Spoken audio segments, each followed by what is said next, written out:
Bagaimanapun, perampok makam itu adalah seorang kultivator alam laut Brahman. Di hadapan Yu Sangrong, ia bahkan tak sanggup melawan. Dia hanya pernah mendengar tentang pedang iblis yang terkenal di dunia kultivasi, tetapi dia tidak tahu bahwa orang yang berdiri di hadapannya adalah Yu Sangrong. Dia mengira orang yang tiba-tiba muncul itu adalah setan atau hantu yang datang untuk merenggut nyawanya. Dia takut, begitu takutnya sehingga dia tidak bisa takut lagi. Ketika seseorang sangat takut, mereka akan kehilangan kemampuan untuk bergerak. Perampok makam ini adalah salah satunya. Ia ingin membuka mulut dan memohon ampun, tetapi di bawah ekspresi dan aura acuh tak acuh Yu Sangrong, ia tak bisa membuka mulut sekeras apapun ia mencoba. Yang bisa ia lakukan hanyalah menelan ludah. Ketika ia mendongak, ia menyadari Yu Sangrong tidak sedang menatapnya, melainkan sedang menatap sesuatu yang lain. Ini bukan hantu melainkan orang hidup yang bersembunyi di pemakaman Meliot. Melolong. Raungan serigala bergema melalui pegunungan, hutan, dan salju. Raungan serigala liar menariknya kembali ke masa sekarang. Tatapan Yu Sangrong akhirnya tertuju pada perampok makam. Dia tidak berbicara. Sebaliknya, dia berjalan menuju perampok makam. Perampok makam itu akhirnya bertanya, Kau, siapa kau? Yu Sangrong melirik keempat mayat di tanah sebelum dia melanjutkan berjalan keluar dari pemakaman Meliot. Perhatiannya terfokus pada sinar matahari di luar. Pemandangannya indah, dan mataharinya hangat seperti musim semi. "Tiga kau tahu," kata Yu Sangrong. Suaranya setajam pisau, sangat berbeda dengan kepribadiannya yang lembut dan halus. Perampok makam itu tak berani menunda. Ia bersujud 3 kali ke arah tulang-tulang di pemakaman Meliot. Setelah selesai, dahinya mati rasa. Ia tidak merasakan sakit apapun. Ketika dia berbalik, pedang panjang umur yang masih melayang di pemakaman Meliot berkelebat. Wus! Pedang panjang umur meluncur di leher perampok makam itu. Ia kembali ke sarung Yu Sangrong. Tubuh perampok makam itu membeku di tempat. Matanya terbelalak lebar saat luka sayatan berdarah muncul di lehernya. Darah merembes keluar dan bercampur dengan darah keempat orang lainnya. Luka itu tampak seperti bunga Meliot yang sedang mekar. Saat ia terjatuh, pintu-pintu batu pemakaman Meliot perlahan tertutup. Segalanya menjadi gelap. Yu Sangrong menatap kawanan serigala yang duduk di atas bukit. Melolong.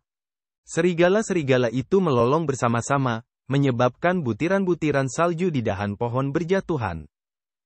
Dia tersenyum sambil menatap matahari terbenam. Kalian lagi. Au. Saya baik-baik saja. Melolong. Aku serahkan tempat ini padamu. Melolong.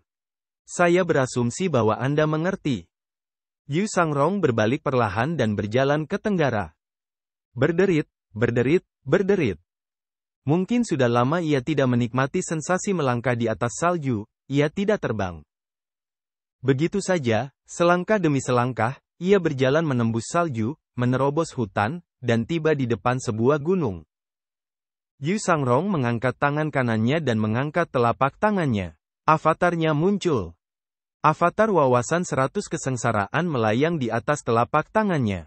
Tidak ada teratai emas, hanya 3 daun rimbun yang melingkarinya. Pedang iblis alam kesengsaraan dewa baru lahir 3 daun. Untuk waktu yang lama, Yu Sangrong bahkan tak melirik seorang kultivator di alam ini. Lemah, sangat lemah. Saking lemahnya, ia bahkan tak bisa melihat matanya. Pedang iblis terlemah dalam sejarah. Yu Sangrong menarik avatarnya dan berjalan di udara. Ia melayang di udara dan memandang ke bawah ke sekeliling gunung Wuxian. Ia melihat dunia bersalju sejauh mata memandang. Tak terlihat ujungnya. Yu Sangrong memandang ke arah tenggara. Dia telah menghabiskan 5 hari terbang dari altar giok hijau. Butuh waktu setidaknya 10 hari baginya untuk kembali dengan basis kultivasi 3 daunnya. Saat masih muda, dia telah berjalan melintasi gunung dan sungai selama beberapa bulan dengan tubuh dan tekadnya yang tidak memiliki dasar kultivasi. Dia melayang di udara dan menatap tanah. Yu Sangrong tersenyum tipis saat dia terbang ke tenggara. Matahari mulai terbenam, dan malam pun tiba. Di dalam gua refleksi, si Wuya melempar soal matematika di tangannya. Ia menggosok matanya dengan sikap yang sama sekali tidak sopan. Ia mendesah dan menggelengkan kepala. Ada banyak hal aneh di dunia tanpa batas ini. Dari mana guru mendapatkan soal-soal aneh ini? Sampai saat ini, selain dua masalah pertama, dia belum menyelesaikan masalah lainnya. Bagaimana mungkin dia tidak merasa frustrasi dan frustrasi?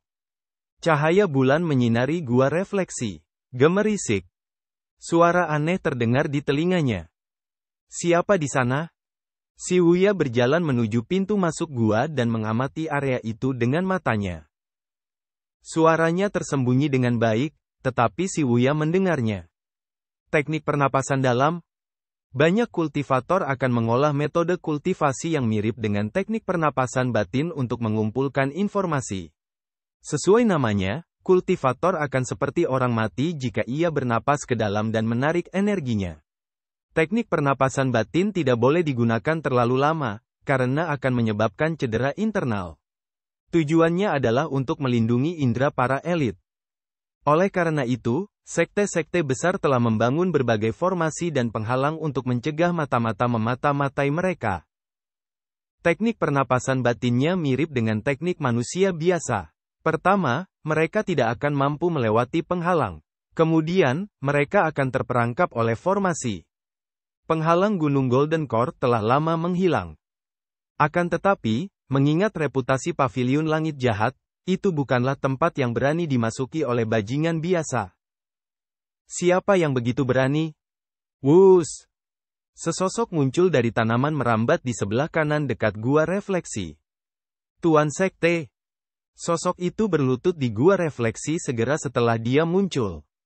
Si Wuya menatap sosok itu dan berseru kaget, Ye Zixing, kenapa kau ada di sini? Set. Ye Zixing menoleh ke kiri dan ke kanan sebelum bergegas menuju gua refleksi. Ia mengeluarkan senjata tajam seperti belati dan berkata, aku akan membawamu keluar dari sini. Tunggu, si Wuya mengangkat tangannya, siapa yang mengirimmu? Master Sekte, waktu sangat berharga, 7 sekte besar telah membentuk aliansi. Pada saat itu, Gunung Golden Court akan dilanda badai darah. Berbahaya bagimu untuk tinggal di sini. Ye Zixing mengamati sekelilingnya. Setelah memastikan bahwa kultivasi si Wuya tersegel, ia semakin bertekad untuk mengeluarkan si Wuya dari tempat ini. Si Wuya menggelengkan kepalanya dan berkata, kau datang di waktu yang tepat. Ceritakan tentang 7 sekte besar. Tuan Sekte. Ye Zixing mengangkat belati di tangannya dengan cemas. Si Wuya sedikit mengernyit. Kamu Zixing. Suaranya semakin dalam saat dia memanggil nama Ye Zixing dengan cara yang bermartabat dan mengesankan. Ye Zixing terkejut. Si Wuya terus berkata, patuhi perintahku. Dimengerti. Ye Zixing bergidik, ia tak berani bertindak gegabah. Setelah kau keluar dari sini, hubungi mata-mata kami dari 7 sekte besar dan selidiki kartu as mereka, kata si Wuya. Ya, ketua sekte, tapi, bagaimana aku harus memberitahumu? Ye Zixing menoleh ke tebing di langit malam. Ia tidak selalu bisa memanjat tebing. Kirim saja surat ke Paviliun Langit Jahat, kata si Wuya. Ketua sekte. Aku sudah memutuskan, perintah si Wuya, turunlah gunung. Ketika Ye Zixing melihat wajah si Wuya yang tanpa ekspresi, ia tak berani tinggal lebih lama lagi.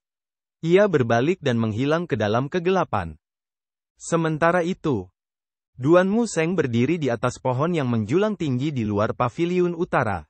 Ia memandang gua refleksi sambil bergumam dalam hati, demi Tuan keempat dan Tuan kedelapan, aku akan mengampuni kalian kali ini. Kuharap kalian bisa membantu.